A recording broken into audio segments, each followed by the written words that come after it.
तो नमस्कार, colonel Ajay CEO Ajay स्टो money group first global astro finance digital channel से आपसे मुखातिब होता हूं। आज 31 जुलाई सन 2023 सोमवार।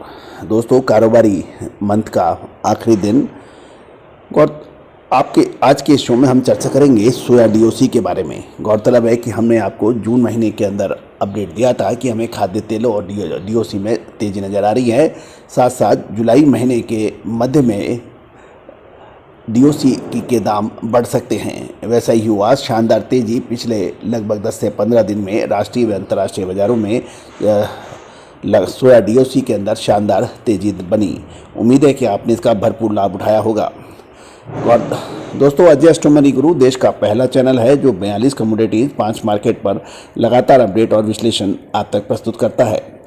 दोस्तों, पिछले लगभग एक पखवाड़े में 1500 से 1600 रुपये प्रति टन की तेजी सोया डीओसी में देखी गई, लेकिन निर्यात मांग कमजोर होने और सोयाबीन की फसल सितंबर में आने की संभावना से थोड़ा सा अब एक आगे तेजी का पर एक प्रश्न चिन्ह लग सकता है।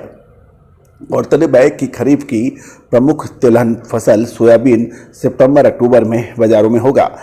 और जहाँ तक सोयाबीन की बिजाई की खबर मिल रही है, सोयाबीन की भारत में अच्छी बिजाई के समाचार मिल रहे हैं। दूसरी ओर अंतर्राष्ट्रीय भाव भी अब थोड़े सुधरते हुए दिखाई दिए थे, अब उसके अंदर भी एक प्रश्न चिन्ह लग गया है। दोस्तों, हम समय समय पर आपको सोया डीओसी और सभी खाद्य तेलों के बारे में अपडेट देते रहते हैं। गौरतलब है कि ताज़ा रिपोर्ट के मुताबिक सोयाबीन की बिजाई मध्य प्रदेश, महाराष्ट्र दोनों राज्यों में बहुत शानदार हुई है और आंध्र प्रदेश, कर्नाटक में भी अब बिजाई अच्छी बताई जा रही है। सोयाबीन की मंडियों में 5450 से 5550 रुपये प्रति क्विंटल के भाव के बताए जा रहे हैं। सोयाबीन में एक पखवाड़े के अंतराल में आई तेजी के बाद सोया डीओसी के भाव भी सॉल्वेंट प्लांटों में 1500 से 1600 रुपये प्रति टन बढ़ गए हैं और कोटा लाइन में ये 42,500 से 43,000 रुपये प्रति टन बताए जा रहे हैं। मध्य प्रदेश की नीमच लाइन में 40,500 से 41,500 के भाव की बात सुनाई दे रही है। नई फसल लगभग 1.5 से 2 महीने में मध्य प्रदेश के दाऊदा, दातिया, सुजालपुर, नीमच लाइन में आने लगेगी। गौरतलब है कि बरसात से महाराष्ट्र व मध्य प्रदेश में फसल अच्छी होने से सोयाबीन की फसल शानदार बताई जा रही है। दोस्तों, महाराष्ट्र और मध्य प्रदेश दोनों राज्यों में यदि बरसात शानदार रही और आगे भी इसमें तरक्की रही तो सोयाबीन का शानदार फसल आ सकती है। यानी आने वाली फसल आगामी 1.5 महीने के अंतराल में आ जाएगी तथा यदि सितंबर अक्टूबर में बरसात नहीं हुई तो ये 135 से 136 लाख मैट्रिक टन सोयाबीन के उत्पादन का अनुमान फसल देख के लगाया जा रहा है। दूसरी ओर डीओसी के भाव अमेरिका, चाइना, ब्राज़ील आदि के देशों में नीचे चल रहे हैं, जिससे निर्यात को भी समर्थन नहीं मिल रहा है।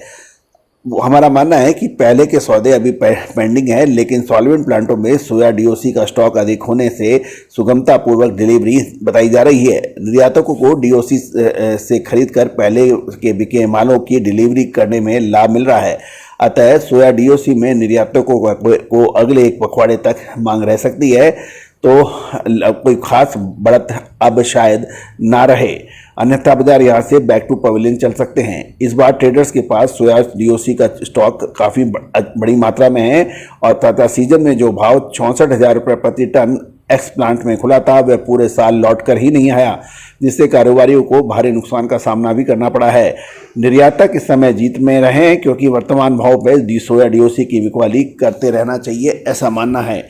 दोस्तों, यदि सोयाबीन की फसल अपेक्षित अनुमान के अनुसार आई तो भावों के ऊपर फर्क पड़ जाएगा, लेकिन अभी सभी चीज़ें गर्भ में हैं क्योंकि सितंबर अक्टूबर के अंदर क्या होने वाला है इसकी विशेष रिपोर्ट के लिए आप संपर्क कर सकते हैं।